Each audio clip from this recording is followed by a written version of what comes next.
جب بھی کوئی سائل کسی سے مانگتا ہے تو دو طریقے ہوتے ہیں. کچھ سائل ایسے ہوتے ہیں جو کوئی بات نہیں کرتے، سیدھا کے ہاتھ پھیلا دیتے ہیں. ایک تو سائل یہ ہے. اور سائل مانگنے والے جو بڑے اچھے طریقے سے مانگنے کا بھی فن جانتے ہیں تو ان کا طریقہ یہ نہیں ہوتا کہ کسی کے آگے جا کے بس ہاتھ پھیلا دیں. پہلے وہ اس کی تعریفیں کرتے ہیں، پھر جو ہے وہ اس کی رحم دلی کا ذکر کرتے ہیں، پھر اس کے مال و اسباب جو اس کو دیے گئے ہیں ان کے قصیدے پڑھتے ہیں، پھر اپنی وفاداری کا اظہار کرتے ہیں، پھر جھولی پھیلاتے ہیں. تو یہ دوسرا اور مہذب طریقہ ہے. ایک تو مانگنے والا اپنی ضرورت کو یوں ہی کسی کے سامنے رکھ دے، اور ایک یہ ہے کہ مانگنے والا اپنی ضرورت کو رکھنے سے قبل جس سے مانگ رہا ہے پہلے اس کی تعریف کرے. اب بندے اللہ سے ہدایت مانگنے کے لیے کھڑے ہوئے، پہلے تو وضو کیا، صاف ستھرے ہوئے، کانوں پہ ہاتھ لگائے، اس کے بعد ہاتھ باندھ کے ادب سے کھڑے ہو گئے، اور اب مانگنے لگے تو کیا بولے؟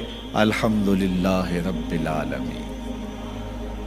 وہ آتے ہیں نا مانگنے والے دروازے پہ تو کہتے ہیں دوبارہ وسدہ روے، فلاں ہو فلاں ہو، وہ تعریفیں کرنے لگ جاتے ہیں. تو یہ مرحلہ ہوتا ہے. ابھی اس نے سوال لب پہ نہیں لایا ہوتا تو گھر والا پہلے بچے کو کہتا ہے جا اتنے پیسے اس کو دے گیا. میاں وہ تو آپ کی تعریفیں کر رہا ہے، مانگ تھوڑا رہا ہے. وہ سمجھتا ہے جو تعریفیں کرنا شروع ہو گیا یہ مانگنے کے لیے تو کر رہا ہے. اللہ اکبر. تو جب بندہ الحمدللہ کہتا ہے رحمتیں اسی وقت برسنا شروع ہو جاتی ہیں. الرحمن الرحیم.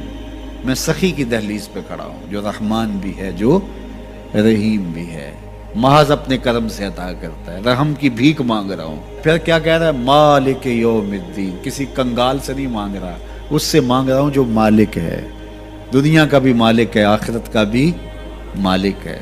پھر اس کے بعد اگلی بات کیا کہتا ہے؟ ایاک نعبد و ایاک نستعین. مالک میں پوجتا بھی تجھے ہوں اور مانگتا بھی تجھ سے ہوں. دیکھو سائل اس اعتبار سے بھی دو طرح کے ہوتے ہیں. ایک سائل ہوتا ہے جو بائی پاس پہ اترتا ہے، ایک کے گھر کے سامنے جاتا ہے، یہی طریقہ صحیح مانگنے کا، لیکن جاتا ہے کہ گھر کے سامنے تعریفیں کرتا ہے، اور مالک خانہ کو پتہ ہوتا ہے کہ یہ ہمسایہ سے بھی مانگ کے آیا ہے، میرے گھر سے بھی مانگ رہا ہے، اگلے گھر سے بھی مانگ رہا ہے. تو وہ اسے تھوڑا سا آٹا دے دیتا ہے، 1 روپیہ دے دیتا ہے. اس کو پتہ ہے اس نے پورا گاؤں مانگنا ہے، آدھا گاؤں مانگ آیا ہے، آدھا گاؤں اس نے ابھی مانگنا ہے. تو سارے 1-1 روپے دیتے ہیں. ایک تو سائل وہ ہے جو در در پہ جاتا ہے، اور ایک سائل بائی پاس سے اترا، وہاں سے پل عبور کیا، پھر گلی سے گزرتے ہوئے یہاں آیا، اور یہاں آ کے آپ کے ساتھ اس نے کہا کہ میں کسی در پہ نہیں گیا، آپ کے پاس آیا ہوں، اب آپ نے میری ضرورت پوری کرنی ہے. تو پھر 8 آنے 5 روپے تو نہیں دیے جائیں گے.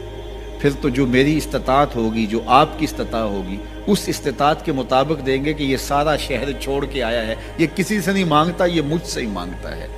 تو پھر آپ اس کی ضرورت پوری کریں گے. اگر آپ کے بس میں ہوا تو مانگنے والا کیا کہہ رہا ہے؟ ایاک نعبد. یہ پیشانی کہیں اور نہیں جھکتی. و ایاک نستعین. یہ جھولی کسی اور چوکھٹ پہ پھیلتی نہیں. وہ کریم، وہ مالک رب جو تمام جہانوں کا رب ہے، میں اس کی دہلیز پہ کھڑا ہوں، اور آیا سیدھا اسی کی دہلیز پہ ہوں. نہ اس سے پہلے کسی در پہ گیا ہوں، نہ اس کے بعد کسی در پہ جانا ہے.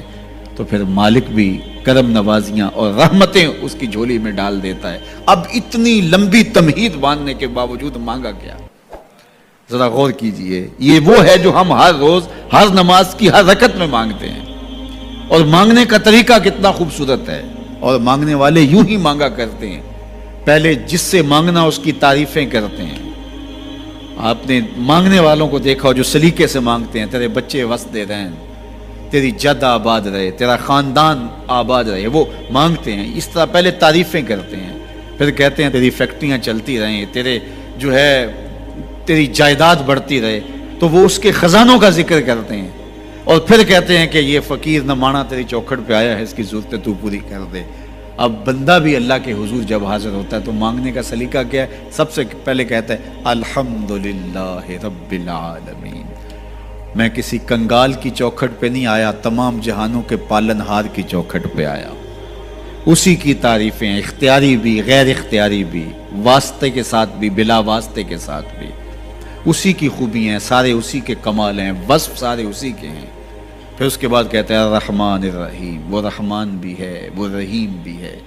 پھر اس کے بعد کہتا ہے مالک یوم الدین، وہ دنیا کا ہی مالک نہیں، آخرت کا بھی مالک ہے، یوم حساب کا بھی مالک ہے۔ پھر اس کے بعد اپنی وفاداری جتلاتے ہوئے کہتا ہے ایاک نعبد و ایاک نستعین، مالک سارا جہاں بس رہا ہے، میں نے کسی سے نہیں مانگا، میں نے جھولی تیری چوکھٹ پہ پھیلائی ہے، میری پیشانی تیرے حضور جھکتی ہے، یہ پیشانی کسی اور کے حضور کبھی نہیں جھکی نہ جھکے گی۔ یہ سب عرض کرنے کے بعد پھر مانگتا کیا؟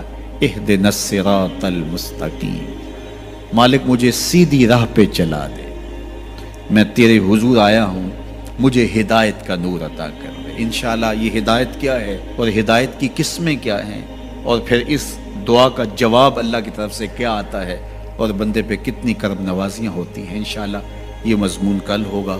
اللہ مجھے آپ کو اپنی رحمتوں کے سائے میں رکھے۔